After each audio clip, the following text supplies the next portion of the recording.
Hello, Legion, this is Hadrian. Thank you for being here. Let's play some more Total War Rome 2 in our Empire Divided Palmyra series. A couple of things that I want to confirm as I start off this particular series of episodes that I'm sitting down to record. First of all, I do just want to say I am running the Extended Seasons mod that has been in the, or not the Extended Seasons, but the Season Effects mod, I should say. And that has been running since the beginning. That's been in the description of the video since the beginning, but it just does a different thing than I thought it did because it's been a while since I've used the mod. I downloaded it for the correct reasons, but I just forgot its purpose. So just to confirm my suspicions that I've already kind of talked about, these season icons you see down here are not vanilla season effects. There will be special seasonal effects, as we've already seen, including attrition in some, really in some of the hotter regions of the world. For instance, our central territory right now. There are extreme summers that can actually kill off troops, and there are also extreme winters up in the north. So those season effects are turned on. I'm going to leave them on just for the sake of consistency. I really thought it was a graphical mod, but hey, live and learn, and I think it's an interesting thing to add to the gameplay. I don't think it takes away from the campaign. I just wanted to acknowledge something that wasn't necessarily vanilla for those of you who are watching this series trying to get an impression of what Empire Divided is like. So hopefully I kind of gave a hint to that earlier, that's what could be happening, but I wanted to acknowledge that. Second of all, I want to take some time, not only at the beginning here, but throughout this episode, just to pause and, like I said in the first episode, really talk about the interface of Total War, especially for those of you who haven't played Total War in a while, or who haven't played Total War at all, but are watching because of my other historical and grand strategy content, maybe Civilization, of course, which is what I've been playing pretty much nonstop for a while. And you want to know how to follow along a little bit better, and I've definitely had a few regular commenters express that exact thing. So let's take a second, and actually we're going to start with Palmyra, and I want to show you really how to read this interface, so hopefully everyone will be able to get something out of this. So when I've got Palmyra selected, notice it actually shows 2 cities. That's because I selected the region, and there's no way to select an individual city other than to select them as part of a region, like this. So whenever I am switching between, when I'm doing territory management, you'll always see me, I'm just hitting a hotkey on my keyboard, and I'm going between the regions that I control any territory in. Some regions, as I pointed out in an earlier episode, I only control certain territories. So for instance, the region of Mesopotamia is a contested province because Ctesiphon, wait. The Lakhmids took Ctesiphon. Sassanids, that's your capital. How are you going to let... That's Babylon, by the way. How are you going to let that happen to you? That doesn't make any sense whatsoever. Okay, so that's an interesting turn of events, but maybe... Looks like Palmyra, the Sassanids have an agent near Adumatu, so I don't know. We'll have to keep an eye on that. But anyway, so Ctesiphon is controlled by the Lakhmids now. That should be the Sassanid capital. And of course, Astrabad, Ardashir, and Hatra are controlled by the Sassanids as well. Same with Nabatea. Of course, these 2 provinces controlled by the Nabateans, the Nabateans, however you pronounce that. They have some territory down here as well. So every time you see me switch between different territories, you will see me, kind of going to different provinces, and then there are regions of the provinces represented by these given cities. And our capital, of course, right now is Palmyra. Now, when you look at the main screen, we've got our income here, and we've got our treasury. We also have a bread icon. This is our empire-wide food surplus. So notice that we get a growth bonus for having this much extra food that applies to all of our provinces. There are a bunch of bonuses that we get that apply to all of our provinces that we already have control of, particularly now that we've taken control of Egypt, which I'll show you in a second.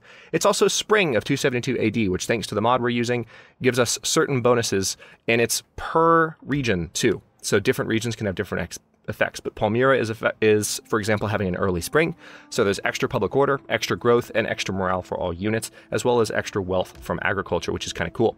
And then, as you can see here, here's a normal spring, which means there's a wealth penalty from agriculture, given that people are planting in the spring. That's to be expected, and a public order and a morale boost as well. So spring generally brings morale because it's spring. It's the end of the colder period of the year. Not as big of a deal in the desert regions, of course, but will certainly be a big deal in the northern regions once we start taking them, and we will.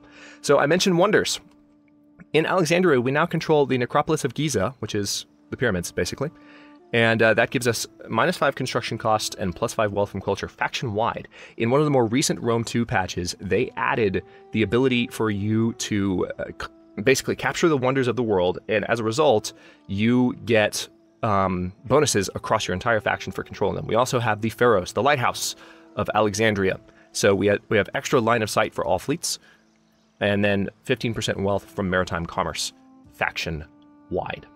So looking at a capital city like Alexandria, we have our garrison, which you can see there's a certain amount of garrison for Alexandria. There's also our main, right now we're a polis, so you can see this has a certain food penalty, growth bonus, a public order bonus, a squalor penalty because it's a big city, and 300 wealth from subsistence, 8% wealth from all sources, and a relatively large garrison. The garrison is the force that will help defend the city even when no one else is there, when we don't have an actual army in the city. Then we can see squalor risk as well, which is new to Rome 2 in Empire Divided. It's more of a regular thing in Attila, but the fact that it exists here now is pretty cool. So there's a sanitation level, which we can add with certain buildings, and there's a squalor level, which is added with certain buildings. And you want to make sure that these icons are green, not red. So we've got to take care of some stuff in Egypt in order to make sure that squalor doesn't continue to be a problem. So with that being said, I'm going to stop for a second, and I will keep coming back and looking at, the interface. Maybe you figured out, for instance, that food, is individualized per province. So it adds up into this number, but then each province contributes in its own way. And one way that you can actually stop that from being an issue is you can turn off taxes to the province. So you stop getting income, but then they learn to be self-sufficient. So as you can see here, exempting a region from tax can be useful when you have public order or food problems. So it not only raises public order because they're not being taxed, but you can also stop them from having a food shortage at the expense of getting any money from that province. Or if you have a food surplus there, you would lose the food as well, but you get better public order if needed. So, also, does that affect banditry at all? No, it does not. Banditry is not something that's newer to me, so I'm still learning that mechanic. But we have some corruption as well, which can be dealt with. So we can see how some things are being added to. Our slaves that we've captured are definitely adding to our income, particularly in the province of, what province is this? Palmyra. So in our capital province, we're getting almost a 10% bonus from all the slaves that we've taken, which is quite nice. It looks like the slave population is about 15% of our current population, which means we're getting a negative public order effect from that as well, but not enough to offset our overall plus 33 bonus. Also, notice that because we do have high public order, as I was mentioning earlier in the series, we have an inspired populace. So Palmyra is currently getting a growth bonus and a tax rate bonus, which is why I was talking so much about getting to higher public order to where we made more money. Speaking of that, I'm going to go ahead and turn Thapsacus into a farming settlement, and then Tarsus will be a civil settlement. And let's see if we can recruit any more soldiers, because it's going to be kind of important. Now let's recruit Palmyrian Lanciari in Palmyra. And then I don't think there's anything else I need to do this turn. We are letting Zenobia heal up for a bit. Oh, we do have this spy here. Hang on. Assassinate. Oh, I can't do it. Hang on. Hang on. I changed my mind. I changed my mind. Wait, aren't we recruiting in this? Yeah, we are recruiting in this army. That's the recruiting icon right there. That shows that we're currently paying for new units to come to this army. So I'm going to cancel that. Or that's not an army, it's a fleet, I should say. But I would rather our spy have the ability to assassinate so that she can do this. Yeah, let's go for poison and try and kill this general before they recruit. Nice! So we wounded the general. We're just basically messing with their ability to start a new army, etc. So she, I don't think, leveled up from that. Zenobia is in ambush stance here, waiting to heal up and kind of have a better army. I think, let's see, should I consider training additional units here? Oh yeah, interesting. We could train, we could train archers to replace our peltists. Let's go ahead and do that. I'll get rid of the peltists in the next turn. I'd much rather have archers supporting Zenobia's forces than peltists. Her forces particularly, I'd rather have archers. I am Horatius Reborn. Okay. That was our veteran, so our veteran just leveled up. That's why it appeared that Zenobia just had a male voice. Trade with the Lockmids no longer possible, because it looks like the Sassanans did a little trade, and they took over Adumatu, while the Lockmids control Ctesiphon. So that puts the Sassanids a little bit closer to us, which could be a little bit of a problem. Let's see what else is going on. So we had our veteran, Tiberius Dentaire, level up, which is the veteran with Zenobia, and then our veteran in our other forces as well. Also, Tarpei has been discovered. Oh, we have a plague in Alexandria. Our people have lived in filth for so long that now a terrible plague is culling their numbers. To stem the rising tide of death, we need proper sanitation. And then foreign tactics research has been completed. Interesting. Rival banquet. One of the other parties has organized a banquet in your capital, threatening your hegemony. How do you react? So we attended last time. Let's see what happens if we do something different. Let's try forbidding it. And then Alexandria again has squalor issues. Okay, our patricians have leveled up as well. Well, lots going on. Holy crap! The Stolen Eagle, the legionaries who were supposed, to take care of the sacred object, have been brought before you and await your decision with solemn expressions of despair. What should be done about the missing standard? We could punish by decimation, and this was a real thing. In ancient Rome, every 10th man, I believe it was, would be killed when an army had been negligent of something or had committed some kind of infraction. So decimation was a big deal because the entire group was held accountable for the actions of a few. Good for unity, bad for morale when things went wrong, I would think. So that's pretty rough. That's an ancient Roman punishment. We're Palmyra. We're not necessarily true Romans, so we could maybe be a little bit more lenient. Let's just, is this what I think it is? Yeah, this is punishing only the soldiers responsible. Let's search for the eagle and see what happens there. Now, we don't own any more territory. Once we control Mios Hormos and Vaospolis, we might be able to do better with sanitation, but for now, because Egyptos is a contested province, we can't do that much. Tell you what, let's go ahead and finish recruiting those archers. And then do I want to change anything else? For instance, I have the ability to recruit spearmen, or I have swordsmen instead of spearmen, so I could do auxiliary infantry, possibly.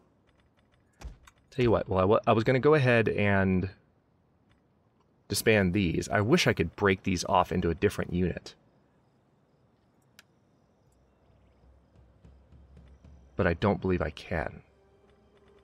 You can't do that in Rome, too. I think you would need to have another general here. I would need to bring this general down, basically. Yeah. Like this. I would need to bring him down so that those units could be transferred into this army. Which I could do. I could totally do that. Tell you what, let's go ahead and do that. Let's see if I can do it in one turn. There we go. Alright. So let's go ahead and transfer the Peltists out from the Legion of the Empress to the Legion of Elagabalus. And we'll eventually put them elsewhere as well, because we have these higher level Peltists. So the Palmyrene skirmishers are what we already had in that territory. So we can transfer these to another army if we need, or just get rid of them. But now we need to promote this particular unit. Let's see, I think I do want to go for better training for both of our veterans. Yeah, both veterans leveled up. Again, I want these armies to be training as much as possible every turn. Period. That needs to be their main focus. Okay, so going back to this, what can I add? I could have some additional cavalry, which could come in handy. We could have additional legionary cavalry. These are our melee cavalry.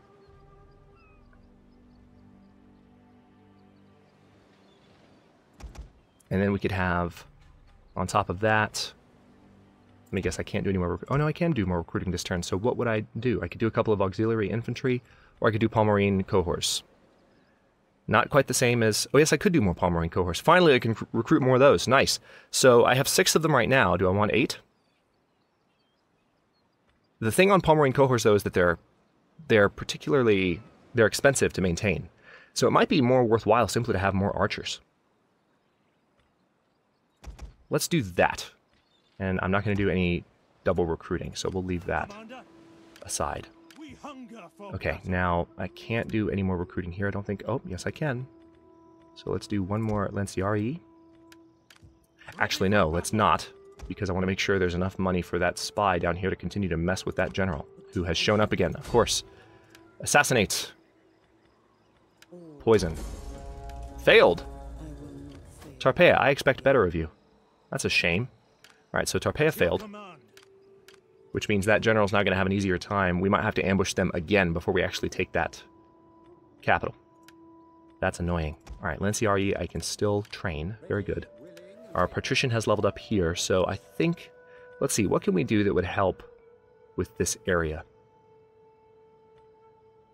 Yeah, I think I just want to raise taxes. Let's do that. Because all the money that I can get to support the empire growing as rapidly as possible early on, that's my main focus, I believe. Right now our income's pretty good, but I think it can get even better. Also, let's have Curia sabotage... Oh no, we can't, because we're out of money. it takes money to fund these covert actions. Alright, so I suppose I will go ahead and pick some research now. Let's see. Hopefully I've been pretty clear about the research interface since I started. But we're almost done researching Battle 1, which is the second military research tree. And if we go for 4 turns on boarding parties, we will not only get the ramming bonus, battle speed bonus, and morale bonus you see for us there, but we will also get extra morale for all of our units for having completed this entire tree. Let me very quickly take a look at politics and see how we're doing there. Oh yeah, we are beloved as a faction. We're doing very, very well. The other factions don't have particularly influential leaders, which is helping us too. We don't have enough money to do any faction-related actions.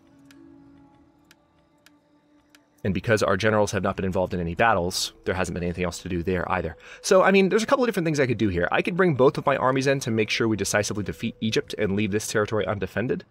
We're not at war with anyone else, so that might be a smart thing to do early on, while things are a little bit lower key, and then I would need to get an army back up here as soon as possible once we've taken the capital. I may do that. We'll see.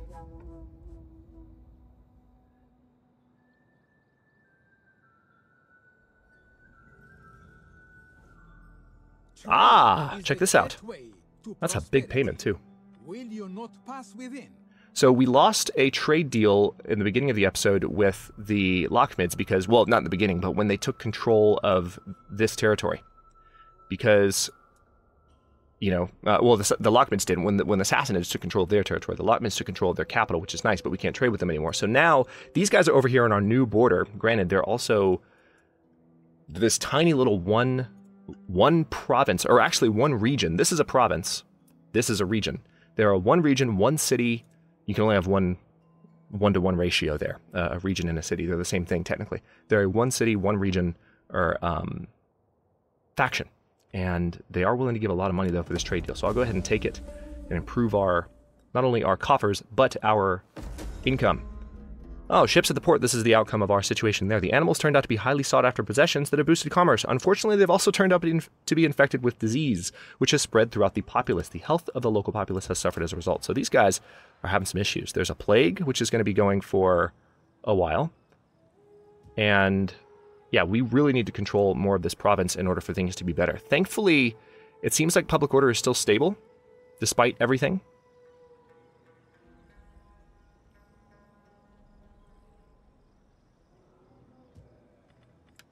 So that's going to be going for 5 turns. How long is the plague going to be going, though? That's the other thing I want to know, and it's not telling me that.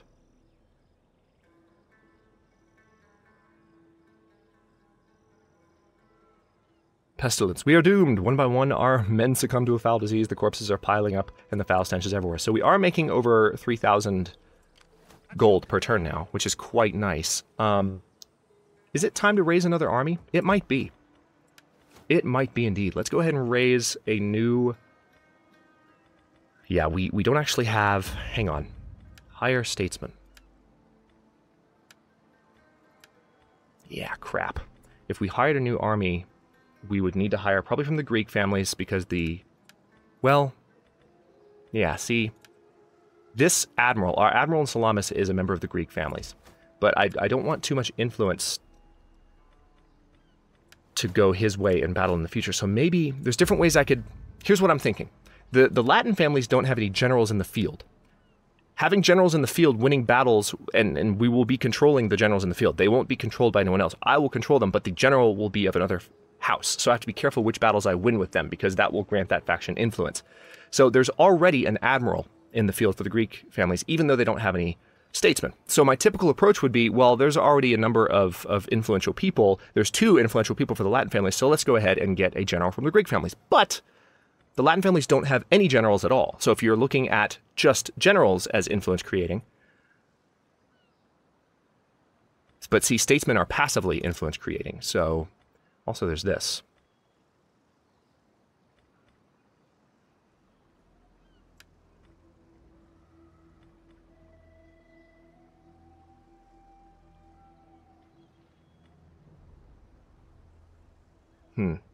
Interesting.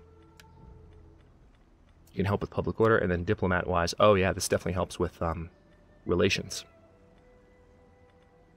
I mean, tell you what, let me send this guy to be a diplomat with the Sassanids. I'm kind of curious. This is new with Rome too, and I want to take advantage of this. Let's send... We'll go ahead and get a soldier from the Greek families. Actually, hang on, let me see.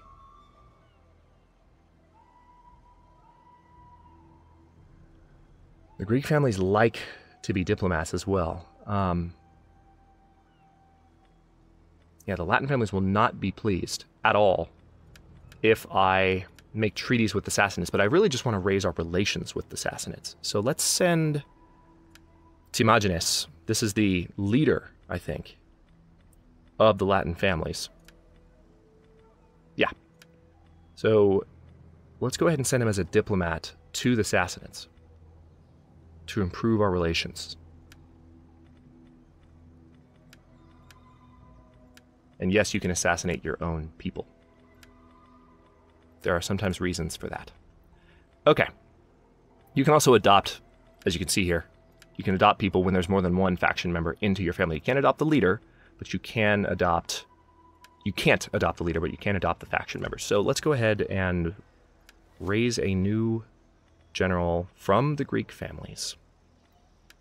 Who do we have? This guy has a little bit more in the way of zeal. So because he has level 4 zeal, he has an extra chance of wounding agents in defense if someone tries to assassinate him. He has the war cry ability and extra weapon damage inflicted by the commander's unit. Yeah, that seems like a pretty good option. Let's go ahead and raise this army. And we get to pick... Yeah, these guys all have a pretty high maintenance cost. If you see the what looks like the income icon, but for the unit over there, that's the maintenance cost. So, Palmyrene Palace Guard... Pretty good. Imperial Cataphracts Bodyguard. This is a cavalry. It's a shot cavalry unit. And then Imperial Pikemen.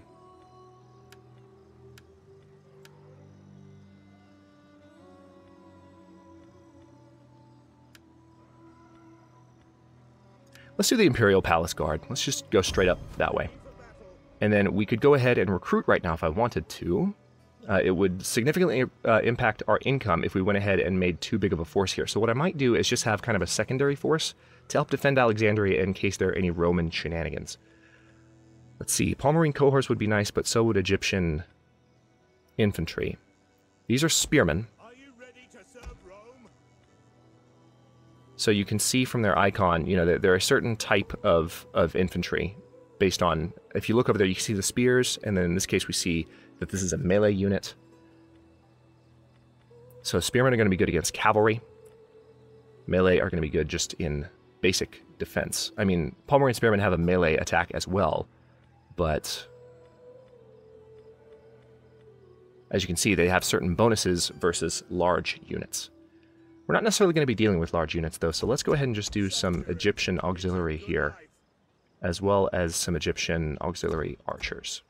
And again, we're not going to recruit more than we need to per turn. I'm not going to spend advance money on anything here. Alright, so we've got 2 units of cavalry. I could do 2 more. Let's do Palmyrene Lanciarii. And I can't do archers here, but I do need some more... We have these armored swordsmen, which is nice, but I think I need some Palmyrene cohorts here now. So let's do that. And I don't think there's anything else, unless I were to continue to recruit for this unit, which is possible. Rome needs more ships. No, let's not do that just yet. We're going to keep you there for now. How can I be of assistance? And let's use Tarpeia to continue to mess with this general, where she can. I shall bring you their liver. Okay, so we did wound him. In my hand it is done. And it looks like they've already replaced him with another general, so they are determined to recruit a new army in Myos Hormos. Meanwhile, over here, because we did change turns, the Legion of Elagabalus, I think maybe it would be ideal... Tell you what, let's keep things hidden for a second. I do want to bring you... I want to take them back to Aelia Capitolina just because I'm a little bit nervous about any incursions from the Sassanids. But as soon as Zenobia is ready to attack, which will probably be in the next episode, we will go ahead and go down into Myos Hormos with both of those armies just to ensure that we have a nice decisive victory early on. That can be, in Total War games, one thing I do remember is how challenging it can be early on to really decisively defeat another faction in the early game. I mean, it just feels like, your unit should be, able to take, certain cities, but unless you really send a decisive force with some of these earlier units that aren't really leveled up a lot yet, granted, we do have veterans training those units, militaries, you just need to be careful. So let's go ahead and end the turn, and let's see what happens in the next one. We're moving into the summer of 272 AD. Again, Empire Divided is 8 turns per year, which I love. So it's a really nice kind of slower pace of things. It makes me want to play Rome 2 on 8 turns per year. It makes me want to play the Grand Campaign. All right, a new political intrigue has developed. Consequence, your diplomat has returned accompanied by a famous bard, so increase public order in all your provinces. Nice! Okay. So we have some unseasonal conditions. All right, let's see. Easter. The most important of Christian holidays is in March, celebrating the resurrection of Jesus Christ. This gives hope to Christians that when they die, they too will be resurrected in heaven. It gives people solace and the will to endure this troubled time. People in the province rejoice. So this is in Aelia Capitolina, which is in the general area of Jerusalem. So that's pretty cool. I do have some additional buildings that I need to look at adding. Tyros, I could add... We have a ship right here, so Tyros I could do a military wharf. Hang on, before I look at that, though. Edessa could potentially benefit from having a Vigiles Urbani, which would give us additional garrison, as well as better sanitation and lower banditry a lot. So let's go ahead and do that. And can I do one anywhere else? Oh, hello. Yes, I can do one here, too. Antioch can also build a shipwright. And this gives us a little bit more wealth per turn. But I think I'd rather have a Vigiles Urbani here, too. This is in Tarsus, and this would improve their garrison slightly. So let's do that, because I want this border city to be well defended in case it gets attacked, and I can't do a better job of keeping everything in line. All right, so these unseasonal conditions, let's see. Mesopotamia has an extreme drought. So that's here in... Which city do we control in Mesopotamia? I forgot. Is it Edessa? Yeah. So Edessa has an extreme drought. Again, this is our seasons mod. And we're getting -4 public per turn, desertion, and then morale penalties. So unfortunately, that's happening. Nabatea has an extreme drought. Egypt has a warm summer, which is actually helping with public order as well as wealth from agriculture, so that's nice. Libya is having a scorching hot summer. All right, so they are not having a drought. They're not losing units, but it is scorching hot. And then Judea is having a drought, so we're going to lose some units there too, unfortunately. Okay, we're 28 minutes into this episode. I will go ahead and stop this episode here. These are just our new recruits. Quartermaster's report, nice. And the shipwright is done in Peritonian as well, which means, hang on, what did we just gain in Peritonian? A little bit of a wealth bonus as well as an additional garrison and recruitment bonus. So we can recruit some better units in Peritonian now, as well as potentially... Yeah, pretty nice. Let's see how Zenobia is doing. Is she healed up yet? Not quite. So we're going to have her in ambush position there for a little while longer. I do, before this episode ends, I'm going to go ahead and use this spy to... Let's try to assassinate the general again. Alright, we did wound the general. That did not level Tarpeia up. But we're going to keep messing with that army as long as we can. We'll poison them if we need to. We just need to make sure that we are ready to attack at the best possible time. I'm going to stop this one here. Thanks for watching. If you enjoyed, don't forget to like the video and subscribe to follow along. New episodes are coming out every day at noon Eastern Time. Comments are always welcome. Let me know what you think, and I'll see you next time.